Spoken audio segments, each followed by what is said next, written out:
নেতাজির জন্ম জয়ন্তীর পরপরই ক্যালেন্ডারে যে দিনটি আমাদের মনের মধ্যে দেশত্ববোধক আবেগ অর্জন করে সেটি হলো 26শে জানুয়ারি। দেশের সংস্কৃত এবং ইতিহাসের ছবি ভেসে আসে এই দিনটিতে। নয়াদিল্লি থেকে কলকাতা এই প্রজাতন্ত্র দিবস উপলক্ষে দেশের সমস্ত প্রান্তর সেজে ওঠে। তবে কেন এই 26শে জানুয়ারি প্রজাতন্ত্র দিবস পালন করা হয় জানেন? চলুন এর পেছনে লুকিয়ে থাকা কিছু ইতিহাস আমরা দেখে আসি। গণতন্ত্র দিবস। জাতির জনক মহাত্মা গান্ধী এই গণতন্ত্র দিবসের আরো একটি নামকরণ করেছিলেন, সেটি হলো স্বতন্ত্রতা সংকল্প দিবস।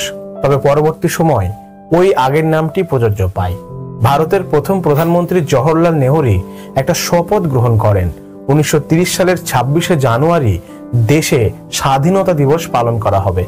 তবে 200 বছরেরও অধিক আমাদের দেশে ব্রিটিশরা রাজ করছে, তাদেরকে উপড়িয়ে ফেলা অতটাও সহজ ছিল না। কিন্তু তারপরেও 1947 সালের 15ই আগস্ট ভারতবর্ষ স্বাধীনতা অর্জন করে। আর এরই জেরে 1947 সালের 15ই আগস্টেই ভারতের স্বাধীনতা দিবস পালন করা হয়। তবে জওহরলাল নেহরু যখন শপথ গ্রহণ করেছিলেন যে 1930 সালের 26শে জানুয়ারি ভারত স্বাধীনতা দিবস পালন করবে, সেটা না হওয়ায় সেটা হয়েছে 1947 সালের 15ই আগস্ট। ভারতবর্ষ স্বাধীন হওয়ার 2.5 বছর পর ভারতের সংবিধান রচনা করা হয়। এই ভারতীয় সংবিধান 1950 সালের 26শে জানুয়ারি কার্যকর করা হয়।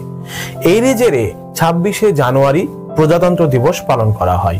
আমি আগেই বলেছিলাম ভারতের প্রধানমন্ত্রী একটি শপথ গ্রহণ করেছিলেন, যে শপথে বলেছিলেন 1930 সালের 26শে জানুয়ারি ভারতের স্বাধীনতা দিবস পালন করা হবে। যেহেতু সেটা হয়নি, তাই সেই তারিখটি সম্মানার্থে সেই তারিখটি আবার 1950 সালের 26শে জানুয়ারি প্রজাতন্ত্র দিবস হিসাবে পালন করা হয়।